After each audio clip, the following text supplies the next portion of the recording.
At 4:30 local time, the first drone leapt from its rail, carving a silver line through the darkness. What kind of army begins a war with silence and code instead of soldiers and steel? Because in this new age, courage is measured not in medals but in algorithms. From hidden ridgelines to frozen airfields, 4 launch groups awakened. Their wings were not forged by industry alone, but by a new form of intelligence. Synthetic, tireless, precise. These modern military equipment were not mere machines, they were decisions in motion, each one thinking, adapting, learning. High above, clouds rolled like curtains over a stage set for history. Beneath them, hundreds of carbon bodies waited for the signal that would ignite them into a storm. Somewhere inside a dim command trailer, an operator whispered a single order: go. Engines flared. The swarm took flight, not as weapons, but as a message that warfare had crossed the line between man and machine, and there would be no going back. Before dawn spread its pale light, the operation had already become a calendar of small, immovable certainties. Men and women in bleached parkas checked seals, toggled circuit lights, and read aloud call signs from laminated cards. Fuel trucks were parked well away from launch rails, telemetry vans crouched like watchful animals behind hedgerows. This was not chaos dressed up as courage, it was logistics turned into ritual. The strategic aim was simple and terrible in its clarity: to render a premier weapons facility impotent before it could answer with more of what had already caused so much ruin. The target was not merely concrete and steel, it was time, production lines, the quiet inventories where future weapons were born. Destroying them would cost a fortune, but the planners had decided that denying future devastation was a cheaper calculus than allowing production to continue. To achieve this, the swarm was not thrown forward as one great wave, but carved into 4 distinct instruments. Each axis had a name in the command log: Northern, Southern, Eastern, and Decoy, and each had a purpose shaped by geography and enemy posture. The Northern group would take the longest route, threading valleys and ridgelines to avoid the long reach of long-range surface-to-air batteries.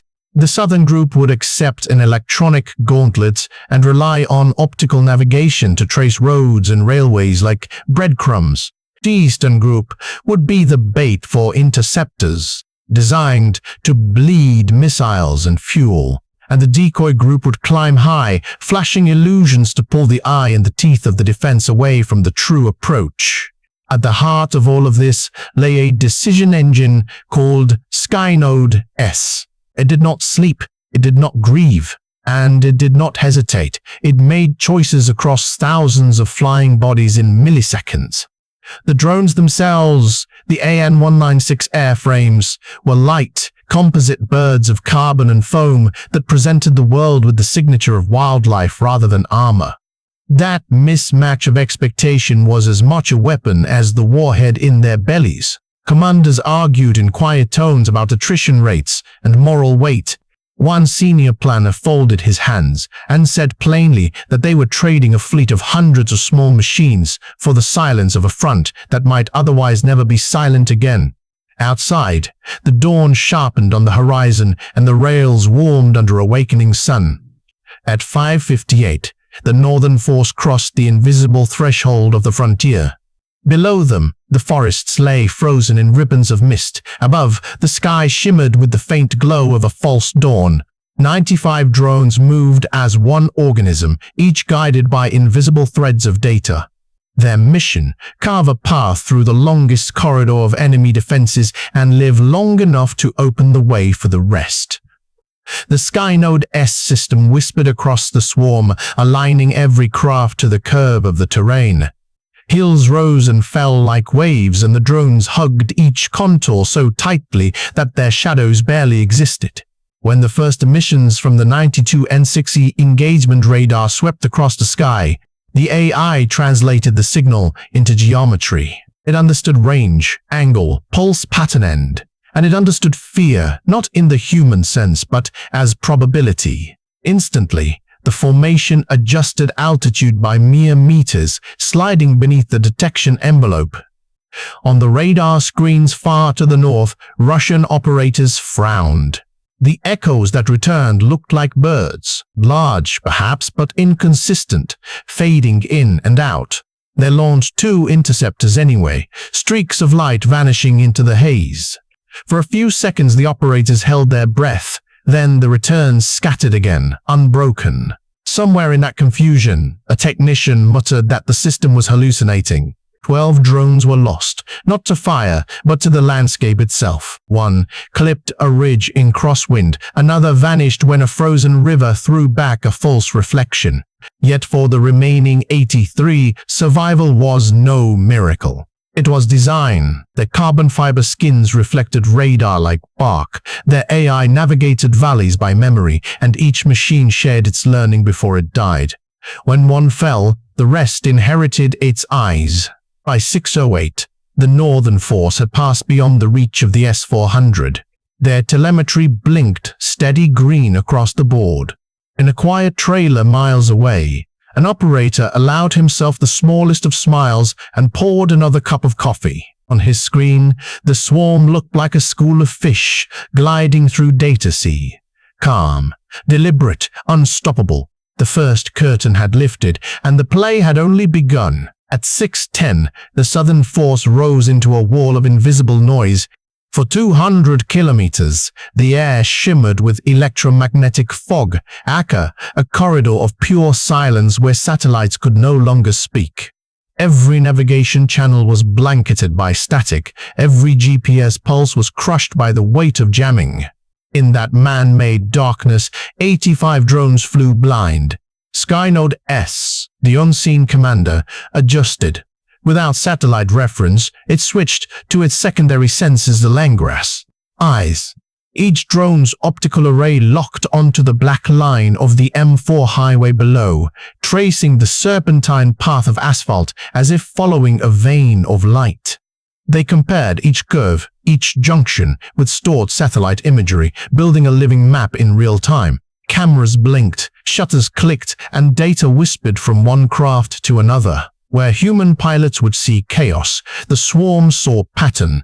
The Russian electronic warfare units along the ridge believed they had sealed the corridor entirely.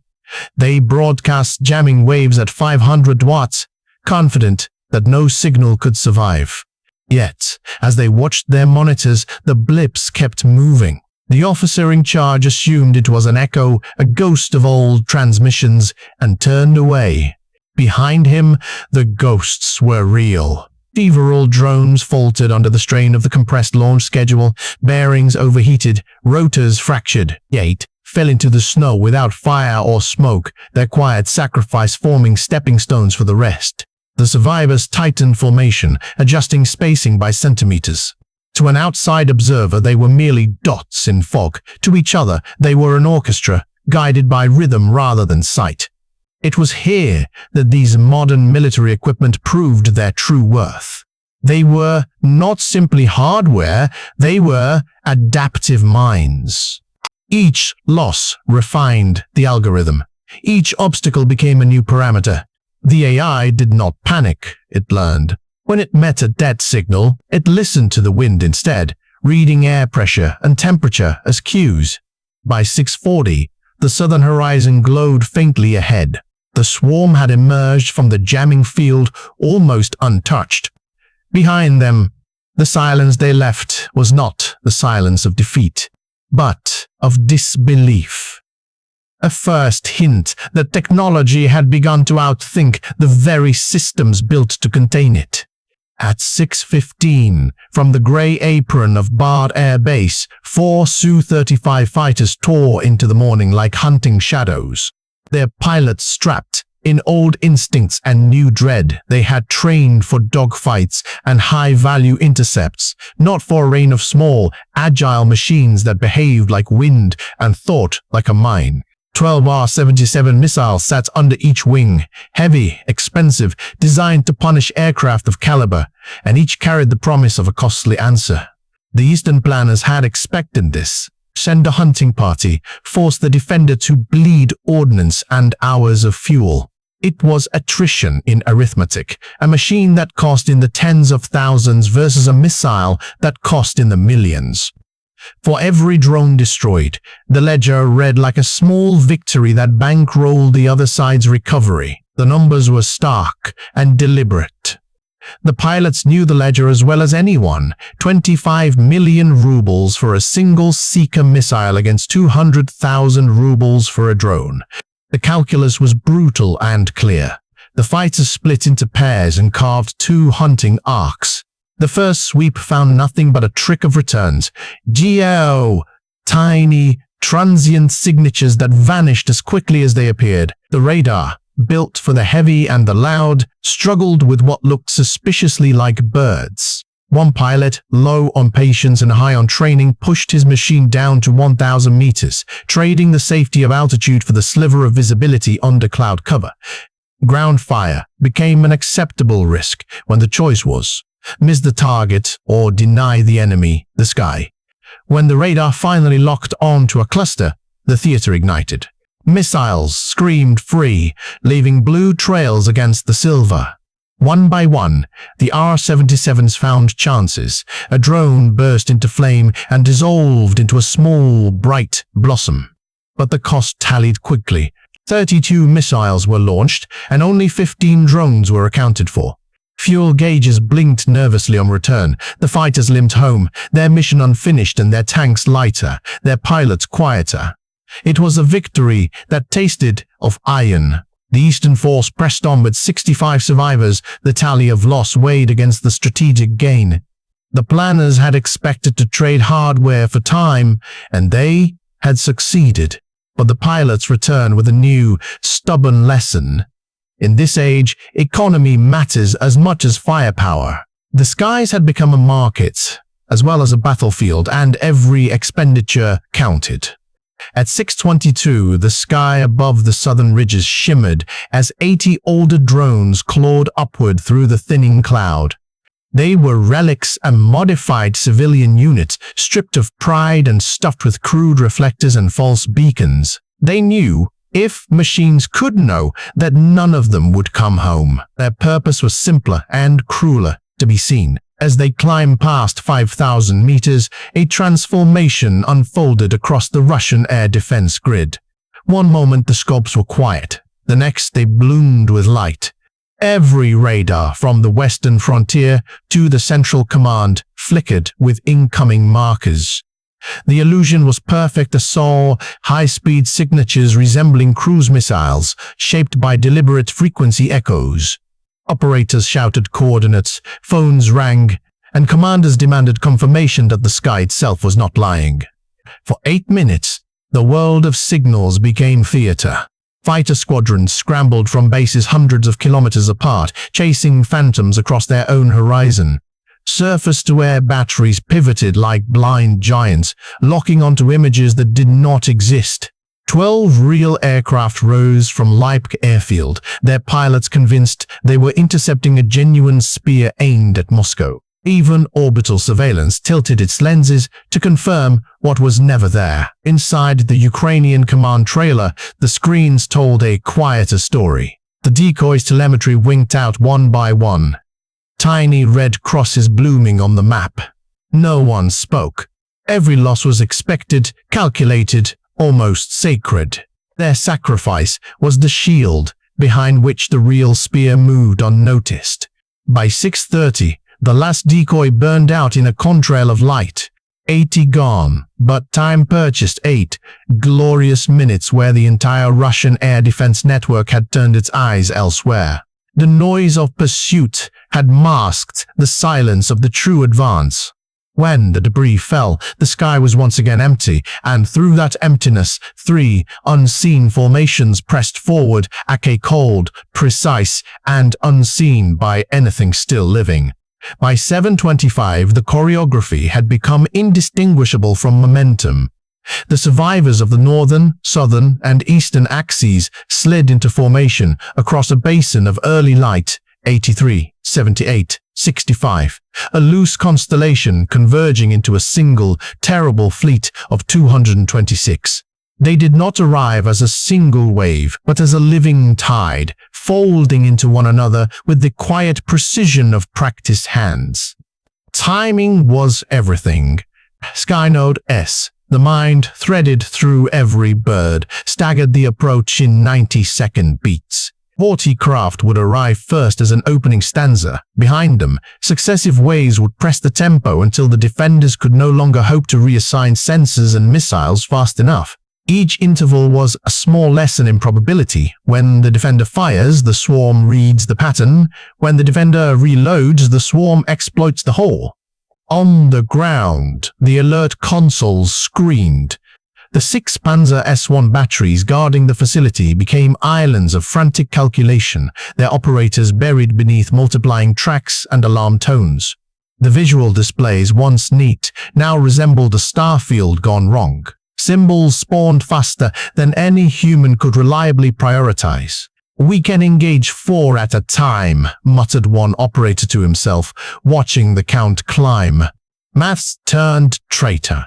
There were simply more trajectories than interceptors. The drones themselves practiced economy of motion. Groups of 4 split into 4 directions at the instant missiles cleared the point of approach, forcing each interceptor to commit to a single chase. Others dived low, threading along contrails and using thermal clutter to confuse heat seekers. When a radar-guided missile detonated against one member, the nearby craft exploited the temporary loss of missile efficacy and surged through the newly formed gap.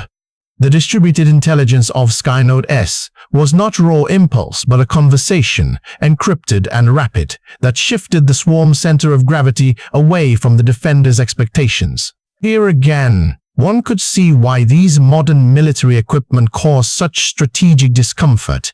They are not merely faster or cheaper, they change the problem the defender was built to solve. A gun that can track aircraft cannot, in practice, reacquire and kill 200 miniature, coordinated entities before its magazine runs dry. Ammunition accounting became a clock against which the defenders were losing ground. Alarm lights gave way to exhaustion. Missiles found targets, autocannons stuttered and flared, crews rotated priorities with desperate speed. The Panzer crews, trained to hold the line against cruise missiles and manned aircraft, discovered the cruel arithmetic of swarms. Each weapon system could only do so much, and the swarm needed only to do slightly more. As the convergence tightened, the defender's decision loop stretched into fragility, and the swarm, by relentless pressure and adaptive learning, drove through the seams. At 8:31, the sky over the facility ceased to be a boundary and became a battlefield measured in seconds. The first wave broke through the defensive threshold, their wings trembling under shock waves from near misses. Missile trails wove white scars above the compound, weaving a net that could no longer hold. The swarm moved like a single muscle, contracting and releasing against the fire. On the command deck, the Russian operators faced an impossible geometry. 40 incoming objects from the west, 45 from the east, 50 from the southeast, all crossing, all changing altitude, all rewriting the rules faster than human reflexes could process. The radar screens blurred into noise, targeting computers stalled, trapped in loops of recalculation. Even the best systems need pause to breathe, and in that breath, the drones slipped through. The eastern battery fired its last 6 interceptors. They cut luminous paths upward, detonating among the first cloud of attackers. The drones that survived exploited the debris, diving through clouds of shrapnel and ionized air. Smoke from the missiles became camouflage, a man-made weather that hid the second wave. The defenders saw ghosts. Every echo looked like a threat, every absence a trap. One operator, shaking, locked onto his own missile's contrail, convinced it was another drone. The swarm learned faster than its hunters. When a cannon turret began tracking left, the drones on that side shifted altitude by 3 meters, exploiting the lag between sight and aim. Others rolled along the contrails of spent missiles, using their heat to blind infrared sensors. Their coordination was no miracle of chance. It was communication, constant and encrypted, an invisible net connecting hundreds of mechanical minds. The sky became a dialogue of light, smoke, and deception. Cannons opened next, twin streams of tracer fire crossing like fiery webs. Each panzer system could engage one target at a time, yet for every one it caught, 10 others filled the gap. The sound was relentless, a chain of percussion against the heartbeat of engines. Ammunition counters ticked downward like countdowns. Inside one turret, the gunner's headset filled with the rhythmic warning of an empty feed belt. He realized that mathematics had replaced courage. No matter how fast he reloaded, the equation would not favor him. The swarm pressed closer, shedding losses without hesitation. When a drone fell, another assumed its vector. The air itself shimmered with data and debris. By 8:33, the engagement range had collapsed to the minimum, the point where defense turns to endurance. The defenders fought not to win but simply to remain. At 8:35, the sky came apart. The first wave of 28 drones struck within 15 seconds, a synchronized hammerfall that broke the rhythm of the world. Explosions rolled through the complex like thunder trapped in metal corridors. Buildings 2, 3, and 4 vanished in veils of dust and flame. Roofs folded inward, and the ground heaved with the concussion. The air thickened with ash, so dense that it turned morning to dusk. Seconds later, the second wave arrived. 35 drones drove into substations and power nodes, shredding transformers into fountains of spark. A chain of detonations cascaded across the site. Water pumps burst, emergency lights failed, backup power surrendered in a heartbeat. For a moment, the entire facility went blind. The third and fourth waves did not need precision, they needed only gravity and intent. Delay-fused warheads punched through storage tanks before detonating, mixing chemicals into a burning sea that moved faster than any fire crew could follow. Flames crawled across concrete, devouring the very air. Pressurized gases erupted in pale blue jets that painted the clouds above with toxic light. From a nearby ridge, distant observers watched the inferno with stunned silence. No cheers, no triumph, only the eerie calm that follows when strategy meets its conclusion. The swarm had done what it was designed to do: overwhelm, saturate, and erase. The facility's defenders had fought until their magazines clicked empty, until smoke turned the sky opaque. Then they stopped fighting because there was nothing left to defend. At 8:37, the final survivors of the swarm drifted over a landscape transformed into a furnace. They no longer needed coordinates or commands. Instinct, or something that resembled it, guided them toward the remaining structures. One by one, they dove, vanishing into the fire below. The last explosion rolled across the valley, low and distant, and then it was over. Where once stood a citadel of precision and industry now lay a cratered field of steel bones. In less than 10 minutes, an empire's arsenal had been unmade by airframes lighter than birds. The cost, $68 million in expendable drones. Bought a silence worth billions. When the flames finally died down, the landscape resembled the inside of an old wound, scorched, silent, waiting to heal. Smoke rose in thin, hazy tendrils, drifting eastward into the dawn. What remained of the swarm fell like black snow on the rubble they had created. It was not a victory in the traditional sense, but something more substantial, a testament to change, Analysts later argued that this was not a war between nations, but between eras. The old equations of range, payload, and speed had been replaced by something intangible: cognition. In this new age, military hardware was no longer defined by size or cost, but by its ability to learn. A carbon frame, a line of code, a moment of shared data, all had become the new generals. For centuries, armies have sought dominance through numbers and strength. Now they must seek understanding through intelligence and adaptability. The swarm has proven that even a fragile constellation of wings can breach the armor of solidity. What was once hardware has become the embodiment of strategy. The lesson is both disturbing and clear. The future of military hardware lies not in metal, but in the mind. Across the smoke, rescue teams move in silence, their vehicles crushing bits of circuitry. A firefighter stops to pick up one of the shattered drones, its casing still warm, its black lens reflecting the flames. Perhaps for the first time, he realizes that technology is no longer something people use or it has begun to reflect how they think, how they die. This is what modern warfare whispers, that progress always comes at a human cost and that courage now takes on new forms. The swarm may be born of machines, but its echoes belong to the people who built it, led it, and mourned it. Military hardware will continue to evolve, becoming quieter, smarter, more precise. But behind every algorithm, there will always be a fragile pulse, the human need to survive, to understand, to find meaning in the wake of wildfires. Before the sun touched the horizon, silence ruled the border plains until it broke with a metallic scream.